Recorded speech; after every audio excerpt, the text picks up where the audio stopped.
Welcome to Americana. I'm Willie Montague. And I'm Shakea Hinton. If you're looking for safe, watered-down commentary, you're in the wrong place. We challenge narratives, expose the noise, and talk about what actually matters. Buckle up. It's time to cut through the chaos. This is Americana.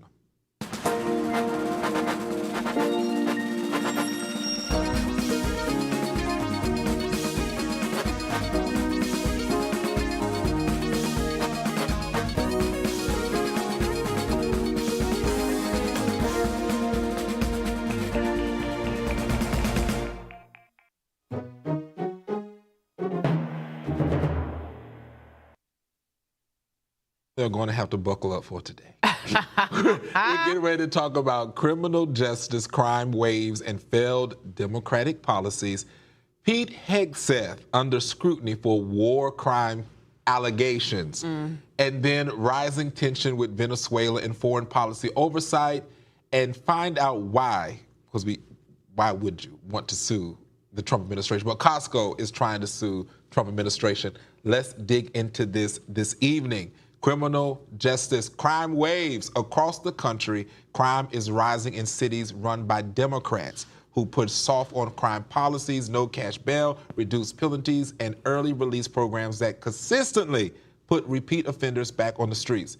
While communities are demanding safety, Democratic leaders continue policies that prioritize criminals over victims. Ooh. Why is your people doing this? Ooh, it's my people now. Why is your people out here prioritizing these criminals over the victims? Yet we have a president who pardoned all of those who were a part of January 6th, the insurrection. So if you want to talk about why are my people allowing criminals on the street, we can start with January 6th. So January 6th, which is the March for Freedom. That was a march? It was a March for freedom. That was a march for freedom. So let's go back to January 6th real fast before we get into this. They stated, or President Trump put on his X before he was chopped, before Elon Musk took over, he told everybody to go home. So when those doors were swung open by the undercover individuals who wanted to make it look like President Trump was creating this insurrection, it didn't happen. It's not real. How do you say that and there is actual footage of MAGA insurrectionists, Republicans, extreme Republicans, who were on the steps of the Capitol, who harmed our police officers and law enforcement and barged their way to make it has point? Been many times before. People have said that these are individuals who were radical leftists who dressed up in MAGA gear to go over there to Washington, D.C. to put together this show to put it back on the Republicans. Sometimes I sit in awe of the willing ignorance of those who proclaim to be Republicans. And you are okay with damaging property. Not saying that the Democrats haven't done that, because we've had some people on our side who have who have damaged public property in the name of whatever they are marching or they're in favor of, right? But the difference between the Democrats and the Republicans is that we are able to acknowledge and accept accountability, whereas you are continuing to push this false narrative as if January 6th did not happen. You call it a march for freedom. But tell me one time when you have seen any Democrats that have took accountability for the chaos that they have created up and down the streets of America. Name one person. Tell me. I want to hear who are these people who have given accountability. Willie. So let's go on this. Before we talk about crime. So there is a soft on crime that is taking place in Democrat-ran cities, but yet it's still. And I think we have had this conversation before. It behooves us to realize that we need safe communities, and when we have, whether we have a president who's a Republican, House that's Republican, Senate that's Republican, but when you have these cities that are ran by Democrats, and they don't want to take the help that President Trump wants to offer to clean up their streets, that's problematic. I think we should define safety when it comes to parties and when it comes to race and ethnic groups. I think both sides want safety for their communities. And to be clear, safety is not determined by party. crime is not determined by party. It is derived from socioeconomic issues, poverty, yeah, and various barriers that would allow someone or cause someone to commit crimes. Let's set the tone for that. Okay. The way the Republicans actually go about creating safer communities is by providing more presence and strong arming their way into communities. Black and brown communities do not respond well to that. You have to make yourself friendly in order to get results. But with the BLM, they have strong armed themselves into people's property. Black Lives Matter. No, it's burn, loot, murder. So they go into these places. No, all lives matter. But they go into these places and literally burn them up, loot them in their own communities. But no one talks about it. But speaking of crimes, let's talk about this allegation of Pete Hegseth, because he's under scrutiny. Defense Secretary, someone I actually personally have met. Pete Hegseth is under fire for defending the U.S. for that? U.S. against suspected narco-terrorists while facing allegations of war crimes. Yes. Let's talk about it. You think that the secretary here is initiating war crimes? I do, and that's because in 2019, Pete was cited saying that we as a nation was, in essence, really soft on crime, and that, and that the United States needs to go in and be very strong and very dominant, right? To an extent, that is true. The United States has come across as a leading nation in both military, armed forces, all of those things. But however, there is a process in which you exert those types of authorities.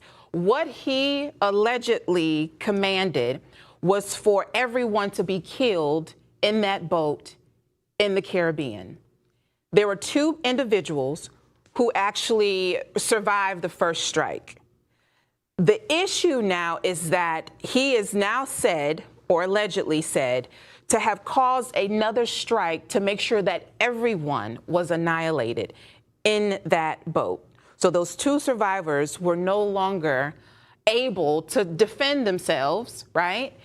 And so the question now is that permissible? And we all know that it's not, because it goes against the Constitution. My question for you is, how are you upholding that if you are so for law and order?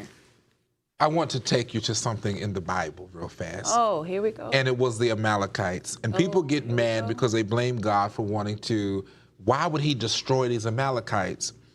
And this is the reason why I would say this. The Amalekites, if everyone was not destroyed or killed, however you want to put it, they would eventually regroup. They would have kids that would come back and seek vengeance on behalf of their families. If you don't get rid of the ones who are potentially can come and get us, what do you think, that you don't think they can't regroup together? You think this was the only group of individuals that was in that boat? No, that's not what I'm saying at all. But what I'm saying is to cause for a second strike is inhumane, and it goes against the laws of order. Your party, the Republican Party, prides themselves on law and order, justice.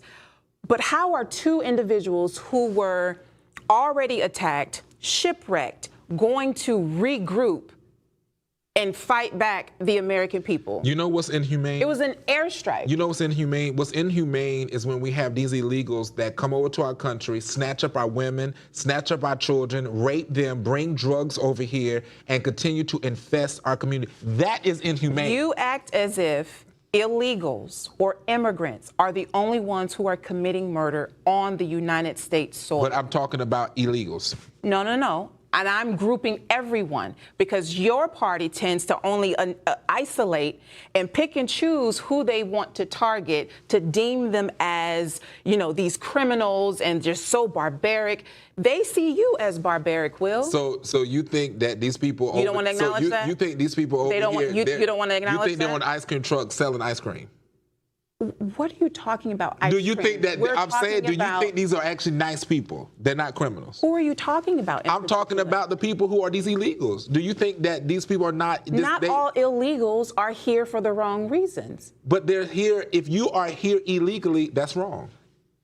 Yes or no? So, yes. And not yes. No. It can. Two things can be true. Okay. You can be an illegal over here who are trying to do better and do right by you and your family, and you are waiting in line for your due process to become a legalized citizen in the United States. Do a due process in another country. Why choose us? Why is it always the United States? Find another thing. We got to go on a quick commercial break. Lord, I thank y'all for listening to Americana. We're going to come back with rising tension with Venezuelan foreign policies again, and then find out why Costco is suing Trump. Y'all stay with us. This is Americana. I need to sue.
Whew.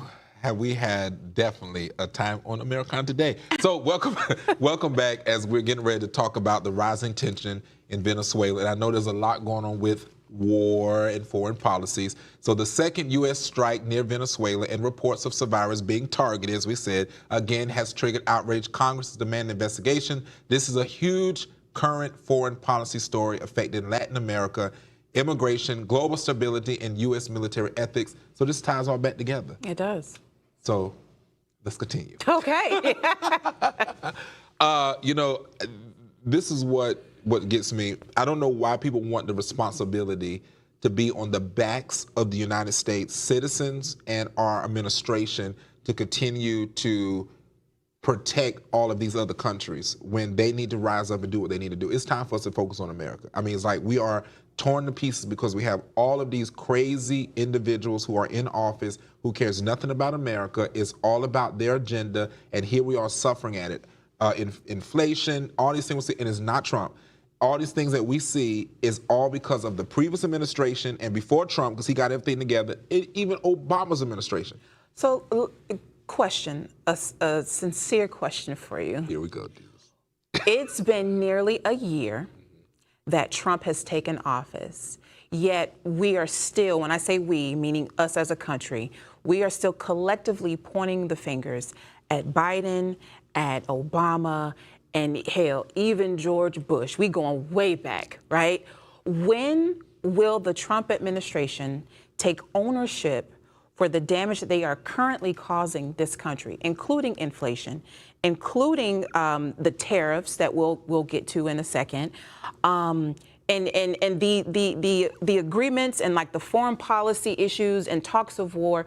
When is the Trump administration going to take accountability for that instead of pointing the finger and saying that it was a former administration who has caused that? When is that going to happen? Why would he take accountability for something that he's fixing? If anything, he should take accountability for the fact that he's fixing a disaster of someone who sat in office and had an auto pen. What is he fixing? He's fixing our economy. He's building stronger ties with foreign dignitaries. This is something that the former administration couldn't even do. So let's go back to that. You said that he is fixing foreign ties with various dignitaries. Yes. Again, you just said it needs to be America first, but yet you are we talking have about allies. This ties. is not about us giving money. This is about us having allies. And it say nothing about money.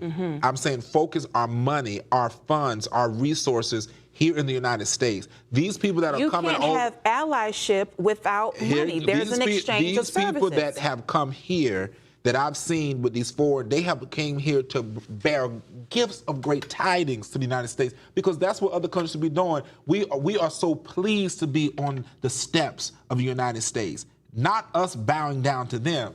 No, those days are over. I am so confused about what your party, and obviously you don't speak for your entire party, but the representation that is sitting before me is quite contradicting. So you're saying that we should have ties with foreign dignitaries, but we should be America first. So which is it? You can do both. We're not talking, having ties with allies does not equal funds. I'm talking about, if we're going to sit and fund wars like Ukraine, do you think that we still cannot have an ally with Ukraine without funding their war? Willie? Yes or no? Do I have to fund a war to have an ally with you? If I'm an ally with you in what you do, that doesn't mean I have to... We don't know what agreements they have in their allyship. And that's true, but it all doesn't have to equal money, is what I'm saying, because that money essentially comes from the American citizens. So that's what I'm talking about. We don't have to no longer fund anything. If you want to have an ally and we make, if there's ever a need for a call for Congress to call war, and these individuals are going to have our backs and we're going to have theirs in those cases, absolutely. Well, if we continue down this vein with Pete Hegseth at the helm of our being the Secretary of War, if we continue down this vein, we will be in war. Do you foresee that happening? It's called the Department of War for a reason. Do you foresee that happening? Absolutely, but I'm all for it. You're for war. Let's do what we have to do to get this country together. And if you sound like Pete. If Congress... You sound like your Uncle Pete. Well, come on, Uncle Pete. If Congress has to call forth war, which Congress is the only one that can do that, then we have to do what is needed to protect this country. I think people are forgetting this is not about it. I don't want to see any lives lost, lives of the American soldiers, lives of other people's families. But at the end of the day, we're not running a church service. Do you not see this? What he allegedly did, what Pete allegedly calls for, do you not see that as a retaliation coming down the pipeline? Sure, that's how it works. And you're okay with that? I'm okay with us. But yet you're saying that you don't want to see American soldiers You know what I'm okay with? Dead. I'm okay, like what the president says. He said, we're just toasting right off the planet. So moving along, Costco is suing, is trying to sue Trump administration, seeking a refund of tariffs. Costco is taking a jab at President Donald J. Trump, suing for billions in tariffs refunds it says are rightfully owed. Costco claims these tariffs unfairly drove up prices for businesses and everyday shoppers. Costco, you ain't got enough money. You want to come after Trump? No. I think Costco has been a very respected staple in the community, both regarding party affiliation, right? I remember earlier this year when there were the removal of DEI programs, where a lot of businesses, Target included and other big name brands, bowed the knee and said that they were going to remove various DEI programs for their employees. Since then, there was an uproar of boycotts, all of the things. Costco, on the other hand, was like, y'all want to play ball? We're not going to do that. We are about equity across the board. Because of that, they are now still feeling the effects of the tariffs. Do you realize, Will, that the consumers are the ones who are paying for these tariffs? Let me put it like this. When I go to the grocery store, nothing that I have purchased has changed from the time I purchased it 3 months ago, 6 months ago. So I think that what happens is mass hysteria. When you have woke, weak, cowardly, leftist, rainbow-colored hair individuals. You don't possibly believe that paint the narrative that the world is crumbling down and we have to go out and save it because Trump is destroying our economy. Willie. That is not true. Willie. It's not happening the way these people are trying to make it happen. It's not. It is happening, and that is because you are a single man who do not bear the responsibilities of those who have children or who are caretakers. Ho, ho, ho. Parents, caretakers, and seniors are certainly feeling the effects of Trump and his tariffs. Objection. And I say that, hold on now, hold on. I called out your singleness for a reason. You are able to survive on oodles and noodles and a piece of bread and some eggs if you wanted to. Parents have to figure out diapers, daycare, formula, all of the things for their children. Folks who are caretakers for their senior and elderly parents have to worry about their medicine, their insulin, all of the things, Will. The American people are feeling it. They are feeling it at the pumps. Well, not the pumps. I'm going to take that back because gas is now down, right? But in other areas at the grocery store, absolutely. So I want to object there because I am a caretaker. I am a private owner of an organization with 6 people in the house. And I have to buy groceries, take care of their medicine, do all those things. That is funded. Not all of it's funded. Okay. No, ma'am. We don't get any state or federal dollars. So that is fair. You have a collective group of people who believe in your mission, right? That is what the Democrats also believe in. We believe in collecting resources and helping those who are less fortunate. Let's call a thing a thing. So if you are benefiting from the practices of the Democratic Party, and we on TV, and I just caught you red-handed. Look, you are benefiting from the practices of the Democratic Party, but yet you have the gall to say that the American people are not feeling it and that it is hysteria that is hypocritical. Let me say this. I have not had but maybe one contribution from a Democrat. It doesn't matter about party. But you just said that I am benefiting from the practices. I'm benefiting from the practice of fiscal responsibility and free market solutions that Republicans stand for. Bootstraps. That's what Republicans stand for. Bootstraps. Got your boots on the ground. Bootstraps. Where your fans at? That's what we're benefiting from. Hypocrisy. But she says hypocrisy. I haven't got one doubt. I would love for the Democrats to support us and stop thinking that party affiliations is what separates and be able to help our kids. But instead, they want to go have drag queen reading hour and go out there and fan around. Ain't nobody talking about none of that. Well, we weren't even talking about that. Well, I'm just saying what they want to support. They don't want to support children. You seem to always bring that into the conversation. Because that's our way. Is it okay? Ooh, child. You know what? Have a great day. Well, that's all. That's a wrap for today. I'm Willie Montague. I'm Shakea Hinton. Thank you for choosing real conversations over manufactured narratives. Join us tomorrow right here on Afro TV. Same time, same place. Until then, stay alert, stay fearless, and never back down from the truth. This is Americana. Ooh.